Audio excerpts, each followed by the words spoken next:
asked a simple question across my social platforms. Why don't you read self-published fantasy? And the responses were pretty extensive, with over 1,000 responses across my various social channels. I read every single comment, sifted through the common themes, and now I present you with the top 9 reasons why people don't read self-published fantasy books.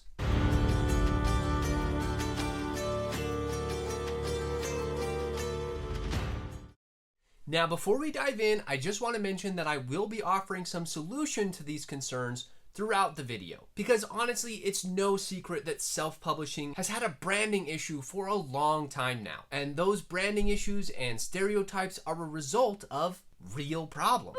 We're like the ugly orc in a family of elves. And the only way we're going to get readers to trust self-publishing is if we put in the work as a collective to solve some of these problems and stereotypes. So with that in mind, let's start with the most common thread I noticed in the comments. Number 1 was time priorities. One commenter said, I find traditionally published books that I want to read all the time.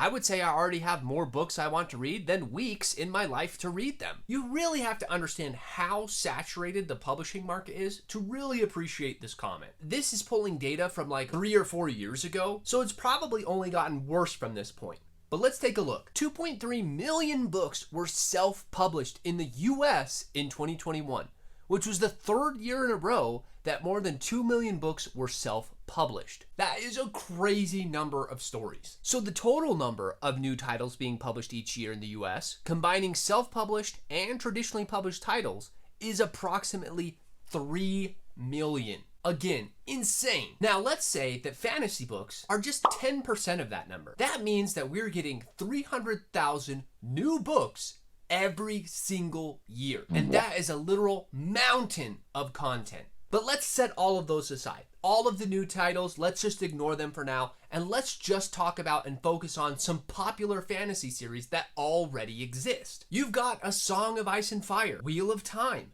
The Lord of the Rings, The Cosmere, The First Law Universe, Red Rising, The Realm of the Elderlings, The Green Bone Saga, Malazan, and ACOTAR. Now, these are just rough estimates, but with just those 10 series and universes alone... And I'm leaving out a ton of popular stories and series, which I know you'll probably let me know about in the comments. But with just those 10, we're looking at over 22.5 million words. And if the average reading speed for adults is 300 words per minute, that means this list alone would take a person 1,250 hours, or roughly 52 days to finish. And that would be if they skipped meals, work, and sleep. They're probably gonna need some time for that. So let's just say a person on average gets 2 to 3 hours of reading done per day. That means it would take them 500 consistent days of reading to finish all of those books. All of those books, mind you, that influencers, bloggers, friends, family are telling you to read.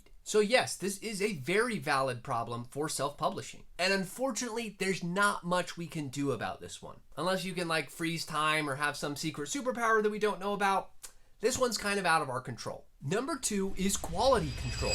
One commenter said, anytime I've read a self-published book, it's glaringly clear that it would benefit from an editor. Yes, spelling and grammar are an issue, but it goes deeper to the coherence of the story. And while yes, I sometimes have to deal with incoherent stories through traditionally published works, it's a lot less common. Another commenter piggybacked off that saying, the majority of self-published books I have read seem to suffer from severe lack of editing and or refinement. Not just grammar, spelling, or lack or misuse of punctuation, but just the excess in areas which could have been seriously refined through the editing and vetting process. Another put it this way. It's not that traditionally publishing doesn't have its issues, but it largely ensures a certain level of quality across the board for their writing, editing, design, cover, and title selection. So to put it more succinctly, I don't want to play slush pile bingo.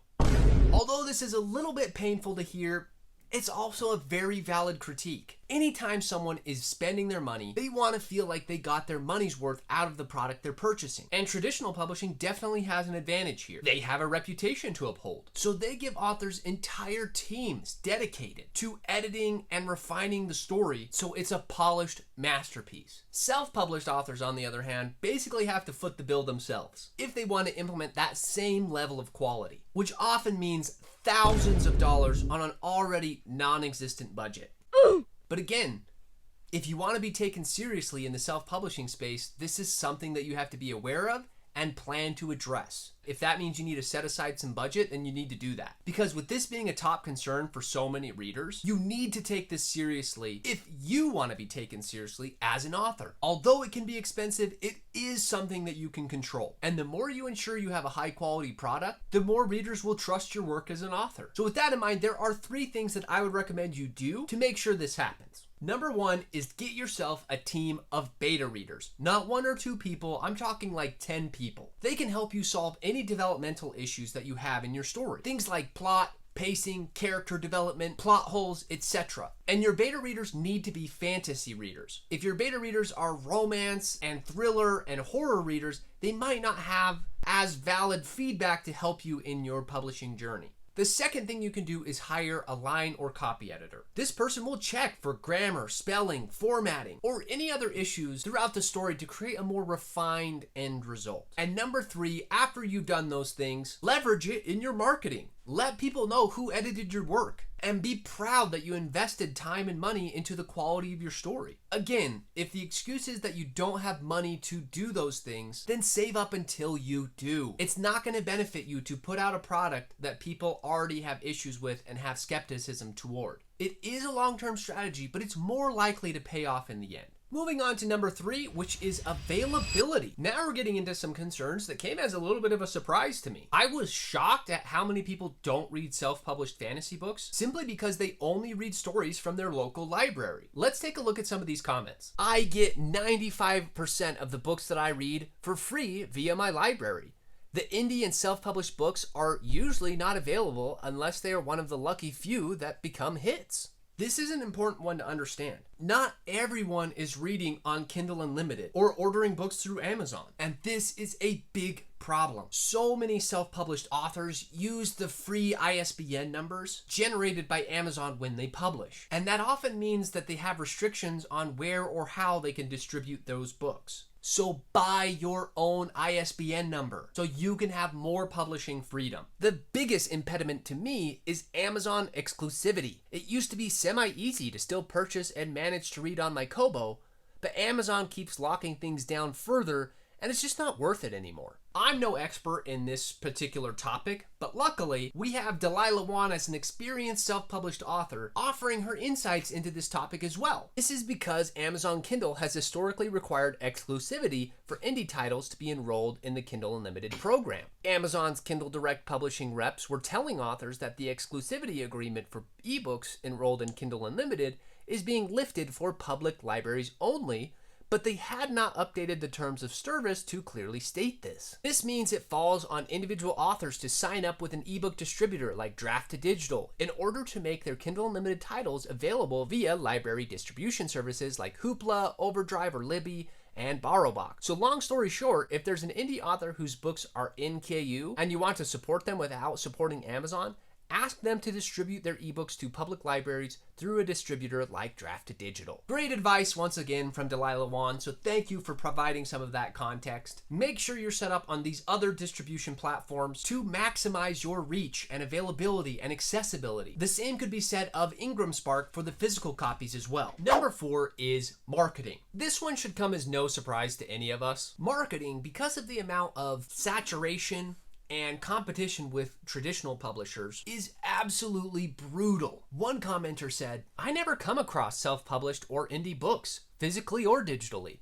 as I don't search for them specifically." Another person said, "I'm not consciously ignoring them. I think it's just visibility. I have an entire video dedicated to what indie authors should be doing with their marketing. So if you haven't watched that yet, I'll be sure to leave a link in the video description below. But it should go without saying that marketing is going to be an investment. So in addition for saving money for an editor, you need to save and have a plan for your marketing strategy as well. It's up to you to build your author brand and find your target audience. Because without a good marketing campaign, it won't really matter how professional and clean and refined your book is. There's a reason why so many people call books in the self-publishing space hidden gems or diamonds in the rough. With how much is already out there, which we've already discussed, it takes a lot of noise to make an impact. And luck.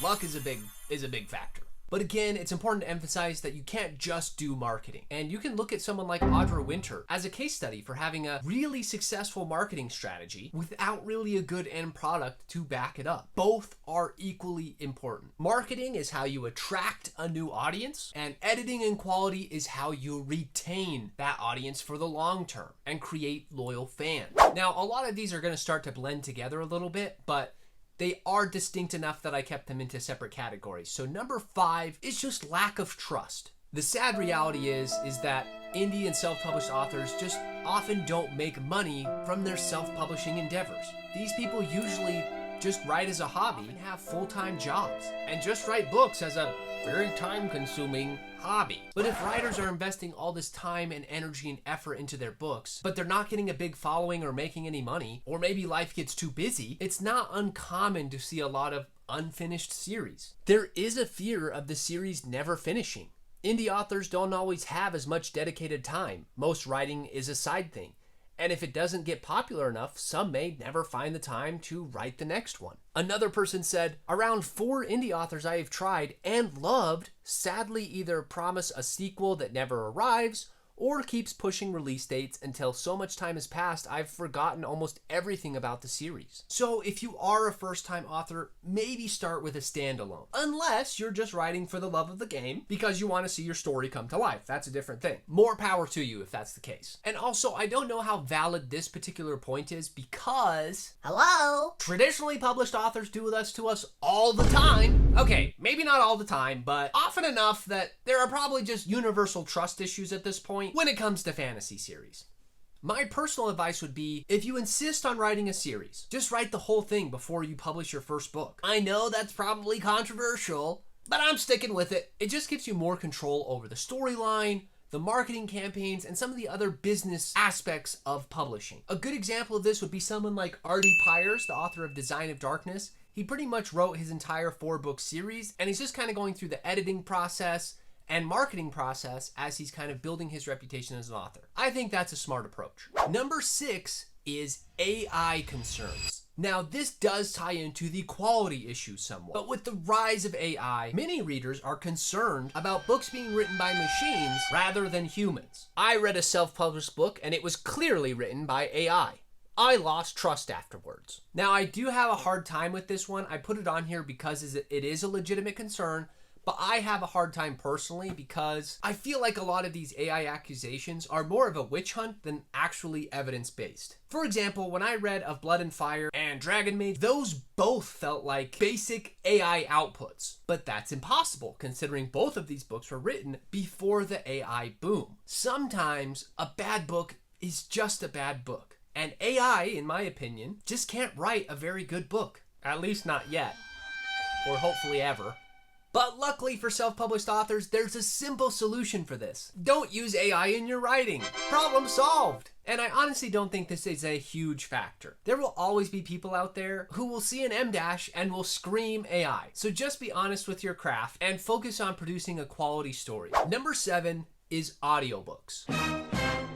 Brandon Sanderson, one of the most popular fantasy writers out there today, has given several generalized breakdowns of his book sales in the past. And on average, his total sales have been pretty evenly split between audiobooks, ebooks, and physical copies. But with some of his launches, his audiobook sales have been over 50%, with books like Rhythm of War and Starsight. I'm pretty much an exclusively audiobook reader. I don't think brand new indie books are really available as audiobooks, and I'm not interested in books read by AI. I do if there's an audiobook. I'm currently listening to Jack of Thorns by A.K. Faulkner because there's an audio version. Needs audiobook for me to even consider giving it a chance. Are you ready to take another hit to your wallet? Because again, I don't know if there's much that self-published authors can do about this one. Producing an audiobook can be insanely expensive. Narrators usually bill by finished hour, charging anywhere from $150 to $500 per hour. To put that into perspective, a 200,000 word book like Mistborn would be about 24 finished hours. So if you have a similar word count and we took the average narrator cost, you'd be looking at a bill of So even though audio readers are a big audience of about 30% or more, I would try to prove your book in the ebook and physical copy space first. Maybe set aside a percentage of your earnings to go towards an audiobook in the future. Or run a Kickstarter campaign. There are always ways to make it happen, but you usually have to develop a pretty loyal fan base first. Number 8 is cultural significance. If a tree falls in the forest, does it actually make a sound? Has a person really run a marathon if they don't ever post about it on social media? And if a person reads a book that no one else has, have they even really read it?